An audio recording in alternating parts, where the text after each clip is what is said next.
Hey there guys, Good Pitch and Star here. So today I'm doing a bit of a new thing with my video, and I'm probably gonna turn into a series, and I'll tell you how that will play out until I'm done talking about this video. But I'm doing my top 5 favorite pre-spawn lures.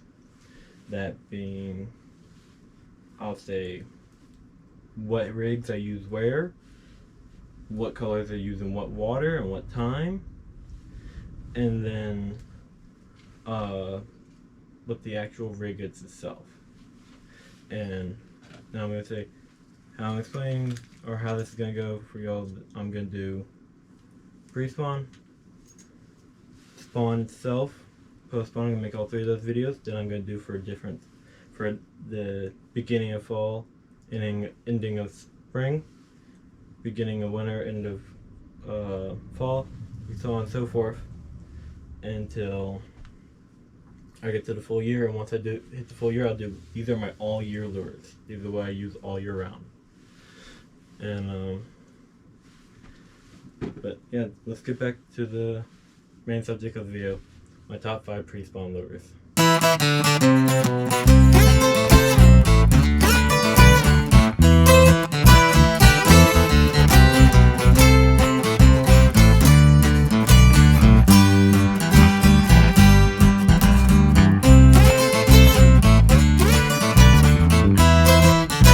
Okay, so for my first lure, I'm gonna have to say a 4-inch to a, well, actually we did like this, a 3-inch to a 5-inch Keitech swim bait on a Moon Eye jig head. Now this specific rig, I'm not gonna say how I rigged this anywhere else, because I could toss this anywhere during pre-spawn and I will get a bite. The exact color is, I believe it's Dark Smelt from the Keitech company itself. You want anything that's super ribbed, super flexible, has lots of salt in it, and you want that light gray stomach and a dark gray back, just like that. I've caught 3-4 PBs on this exact same rig, on this exact same Keitech. 3 fish, 3 of my PBs on this exact same lure, all the same day of pre-spawn, the first day of pre-spawn. And I just tossed this around and all 3 of my PBs came. I had my 315 come from it. I had my my 4.4 come from it.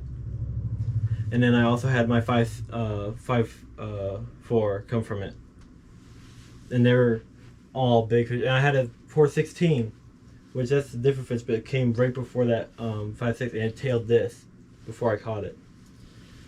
Now, for my second favorite bait for pre-spawn, I don't want to get the gulp out because I don't want to be handling that stuff right now inside my house. But I prefer gulp, and I have a bag of it somewhere. I have 5-inch gulp. You want 5-inch gulp. And instead of this jig head right here, let me find one that I can show y'all properly. Because this jig head I have on it is way too light. This is just a little jerk style bait. It's a elastic little Z-Man. Can't remember what they're called, but it's a Z-Man something 5-tech pack. So with your 5-inch gulp, don't use any obscure colors for the head. Like, don't use chartreuse, don't use orange, do not use green, do not use pink, do not use any obscure color unless you have that color of gulp, because that really does apply. I found that out over a long time. It really does apply if your head matches your body. Here we go. I use these jig heads on the gulp. It's just a little black ball jig, but it really does make a difference. I use that black with the smelt jig head, or the smelt gulp. I use a 5-inch on that little siphon hook, or a scythe hook. That's what my second favorite rig is, and they're right next to these too, because these just work great around babies. Now for those for the gulp, I suggest that if you're going with the pre-spawn time, you're using this on pre-spawn. You get to like where there's a dock or something come off. You hit like that third pillar, and I'm sure that a cloud of bass will follow that thing up. And then you hit it again, but move it just a little bit more rapid, and they'll strike. You can also use that around trees. I caught plenty of bass off of submerged trees on that.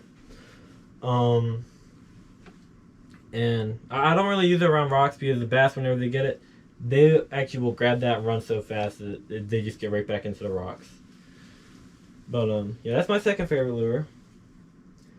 Now this is for if it's cold. This is specifically for if it's cold and you're pre-spawn fishing. I'll show you guys back in, but this right here caught my 4.6 or my 4.15. One of my best days of fishing, actually. I caught my 4.15, and what this was, I found a really shallow area. Now, this lure is actually for Pacific areas, but this really shallow area that coned in. It didn't like pyramid in where it's just straight. It like kind of bubbled in, and I cast it right down the middle and let this hit on that silt on the bottom. Let it dig through that silt, and I rip it up every once in a while. And about on that third rip, my 4.15 smashed it and ran it. And that's why I love these so much. I've caught multiple other bass on it too. I caught big bass, but that 4.15 actually, it took a little barb off my hook. It took a little piece off my hook, and yeah, I've caught a lot of fish on this exact same lure. Just red, lipless, in that crawdad color. And if you can get a metallic look to it, anything shiny, if you get it shiny on that red, that's amazing. First time I ever went bass fishing, I used one of these. I was big time fishing with my uncle. Like my first time ever going big time fishing. This is my fourth favorite lure. But it's any type of micro crankbait or micro lipless. Or not lipless, shoot, square bill. And if you can get it where there's barely any noise coming out of it, just the lightest little knock, like you grab your rattle trap.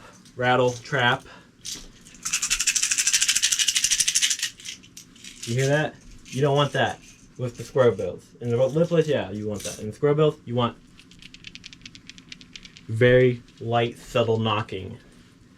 Because it makes this imitation of the grunting. Whenever a fish moves its head from side to side, it will grunt while it's dying.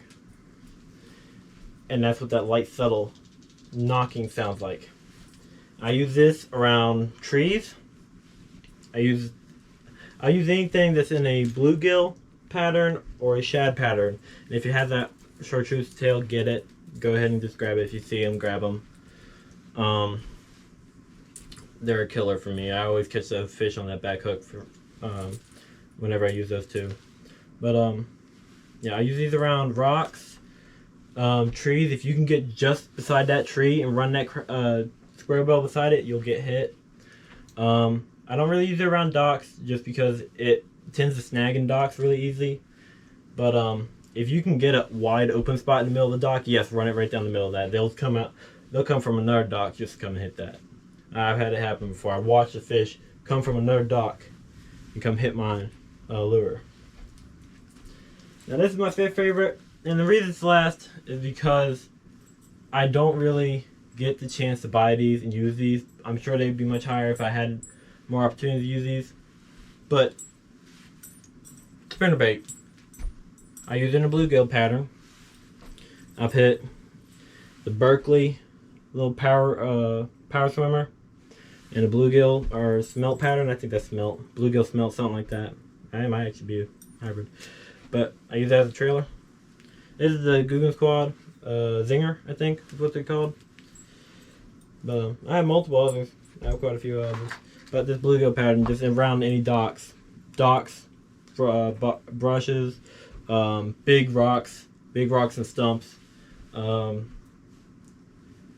That's what this would be really good for. That's why. But again, it's in my fifth because I don't get a chance to use them very often.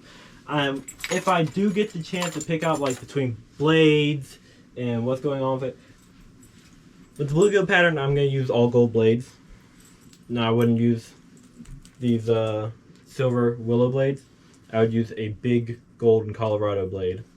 And then I would use a smaller golden or willow blade right here as a just another little piece to make noise. Because that Colorado blade is going to make it go deep, which is where I want it whenever I'm in pre-spawn. And it's going to make a lot of noise, a lot of racket, and fish are just going to hate it. It's going to freak them out. They're going to hate it. And yeah, that's just my 5th one. But yeah, I think that's all of them, and I will give you guys a couple quick extra ones. Just a little bit of reach out there. But for docks, white and clear water, yellow and white, like chartreuse and white, and stained water. But if you're in muddy water, you're gonna want black. But a fluke, very lightly weighted belly rigged hook with a little screw in on the nose, you're gonna want, here, I actually got one setting up here. Very lightly weighted, white fluke, and because I have clear to stained, so I use a white fluke, and if it's stained, I'll actually just take a spike it, run it down the back. But I take that in there and I go bump, bump, bump, bump, bump. I don't stop. I just bump, bump, bump, bump, bump. And you can slow it down as much as you want, but do not stop. Keep it moving. And then if you see a fish following it, go bump, bump, boom. Get one hard strike, they will hammer it. I mean, flawless victory right there with one of these guys. That's one tip, and then that's really the highest I'll go in a water column. I won't even break the top of the water. I will stay about 2 feet below the top of the water. That's the highest I'll go during pre-spawn. But yeah, that's my 5 favorite pre-spawn lures. Thank you guys for watching. Let's get Pitch and Stutter out, y'all.